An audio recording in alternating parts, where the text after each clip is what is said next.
archives of Prasar Bharati presents the timeless treasure of golden era. Her ability to take on different persona that she was supposed to play was wonderful.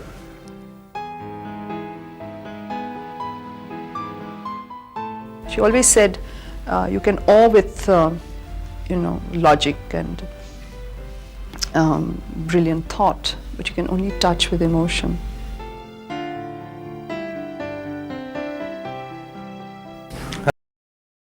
Primarily, with all its ups and downs and all its traumas and ecstasies, basically the zest for life, which was infectious, which was enchanting.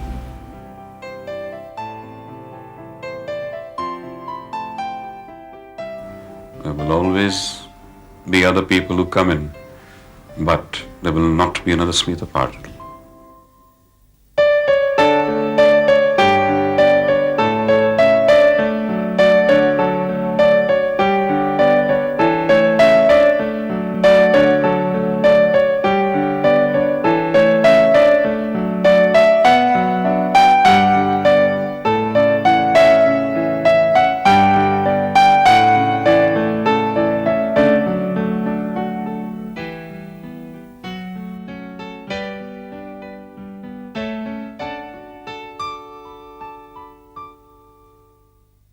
Smita Patil was born as far away from the arc lights and clapperboards as possible. Daughter of a minister in the Maharashtra government and his wife, a social activist in Pune, Smita's only exposure to the performing arts was perhaps through the progressive theatre that her parents were associated with. Yet the thought of joining the film industry never crossed her mind. And when she was offered to read the Marathi news on television, it was hardly a conscious decision towards a career in showbiz.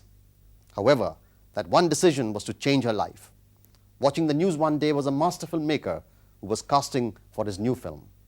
The filmmaker was Shyam Benegal. A riveting gaze, a sense of mystery, immense reserves of strength, and a highly mobile face. Even as he watched her on Doordarshan reading the news, Benegal was certain that Smita was the perfect choice.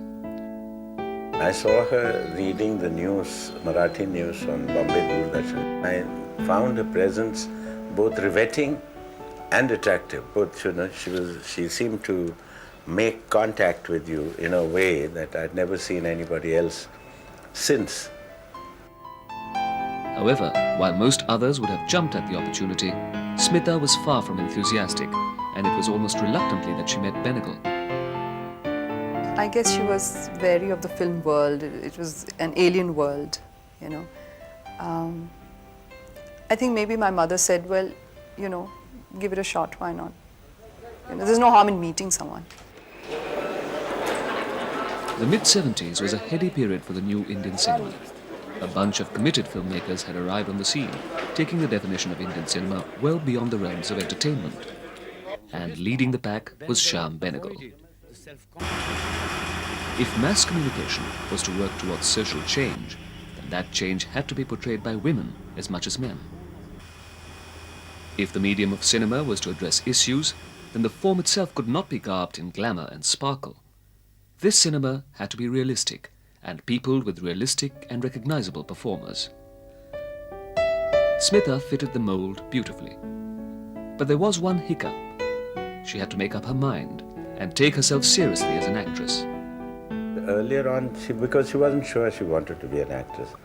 It's only when she decided that she was going to be, then suddenly she locked into it with a great deal of enthusiasm, interest and passion.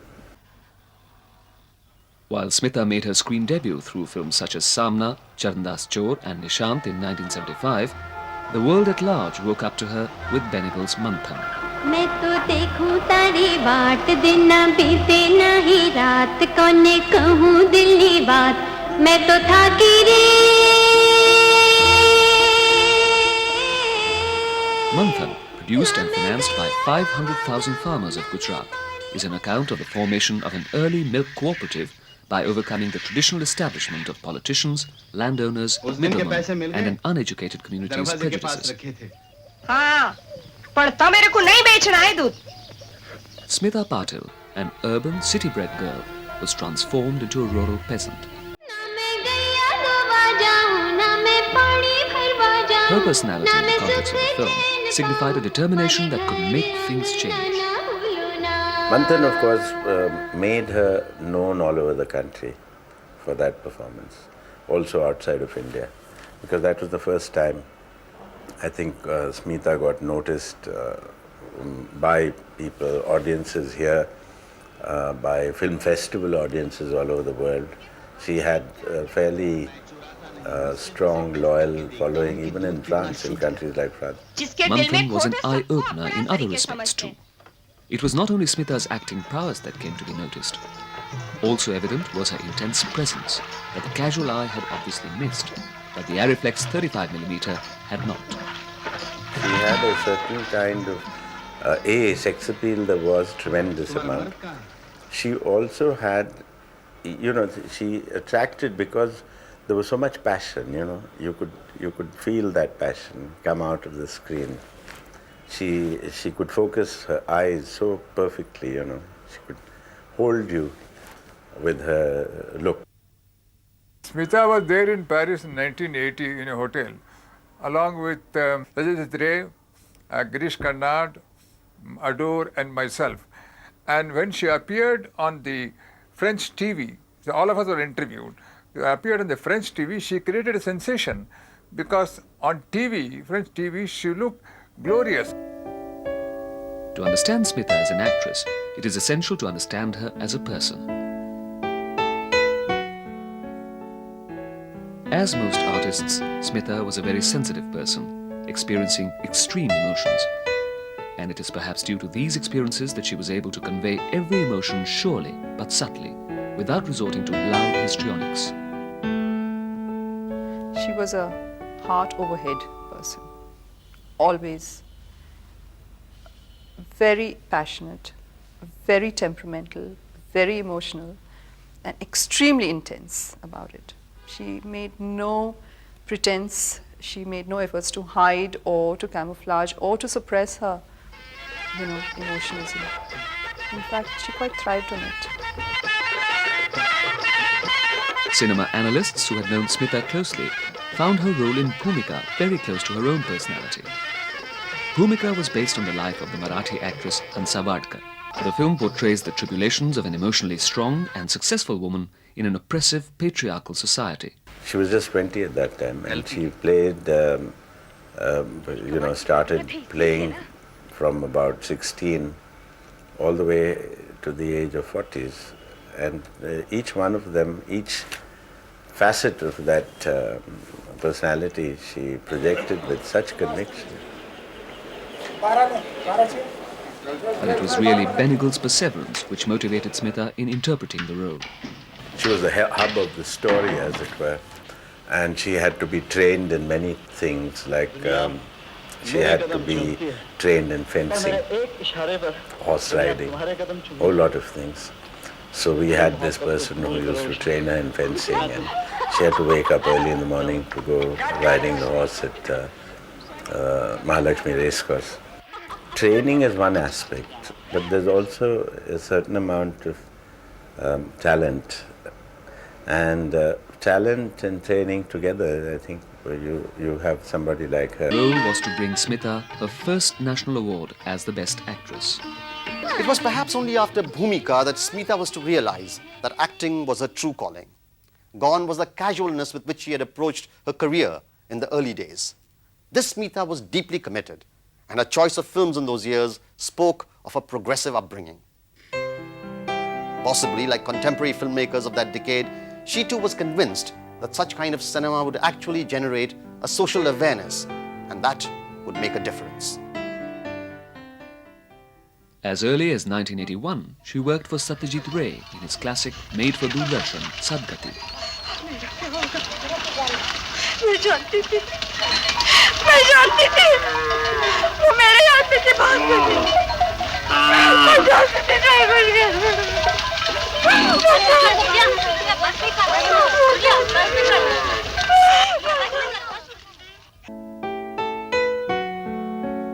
Along with with Shabana Azmi, Smita Patil came to embody the best of serious Indian cinema. And she was naturally cast in almost all serious films made during this period. And to each film, she brought a deep sense of professionalism, as well as her intuitive acting skills.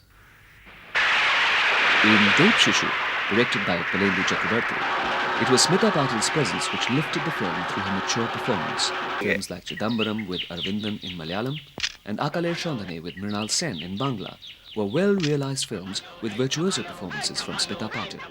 Akale Shandhane, the story of a film shooting within a film, showcased Smita's immense capabilities as she slipped from her role and into her actual character with consummate ease. Her second national award for the Best Actress came while she was already in the process of plunging into commercial cinema. Chakra, directed by Ravindra Dharmaraj, according to many, was the best of her realistic performances.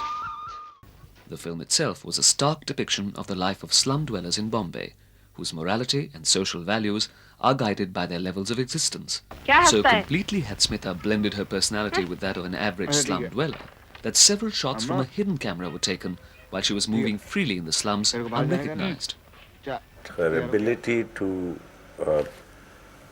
take on different persona that she was supposed to play was wonderful.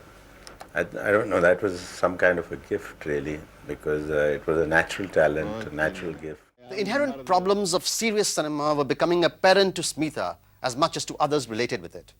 Attracting the ticket-buying public to such films seemed an impossibility, and such serious films got their support mainly from state funding.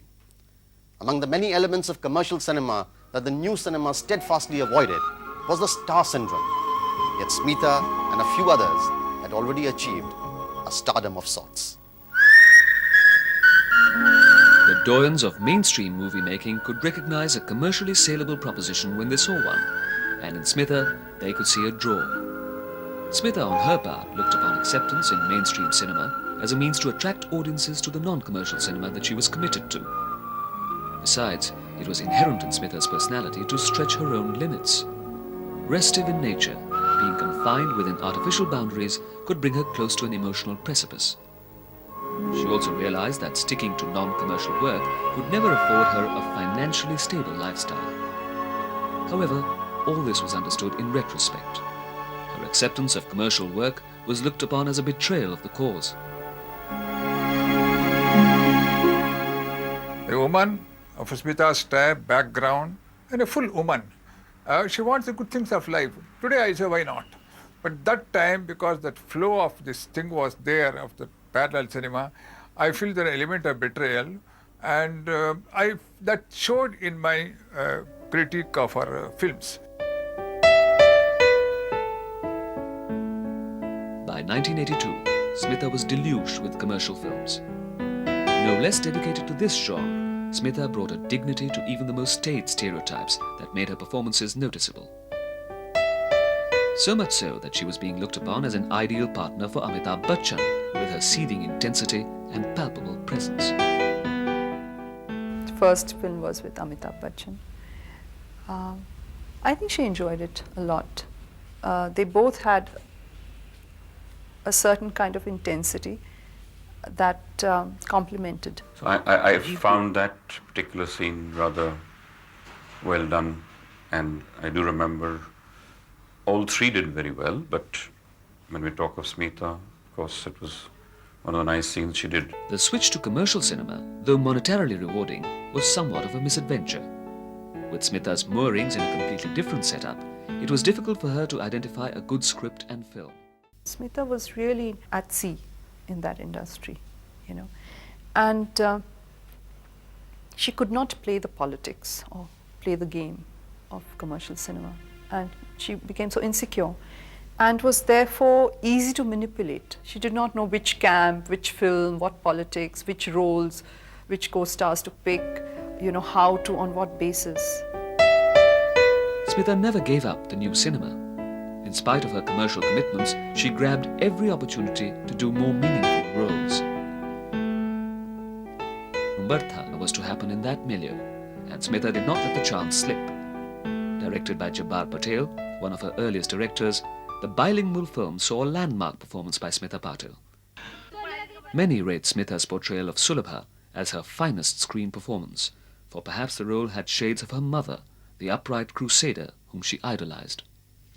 Coming from a certain kind of background and having certain kind of values, a certain set of values, I would say through my parents, the kind of environment that she was brought up in, it naturally lent itself to her feeling, happy doing those performances and playing those characters and playing women who fight back or who are fighting for rights. Not just women, but any person, I would say. Sonbai personified a more direct approach to feminism due to its cultural and periodical context. Based in pre-independence Saurashtra, Mirch Masala tells the story of a woman's heroic fight against the lecherous advances of a powerful Subedar. Not only does Sonbai fight the oppression of women in a male-dominated traditional society, but also the prejudices of womenfolk and their concerns regarding self-preservation against a physically stronger opponent. It is a character who is self-righteous, who is strong-willed, and who is free. And in real life embodied all these characteristics. And therefore I think it was a perfect representation of the women of India today. Smita Patil, the shooting star who appeared on the Indian cinema firmament, was acknowledged by cineasts all over the world. A special retrospective of her films was held in Paris at the behest of filmmaker Costa Gavras. Smita Patil redefined the concept of screen presence while lending dignity to the portrayal of women in Indian cinema.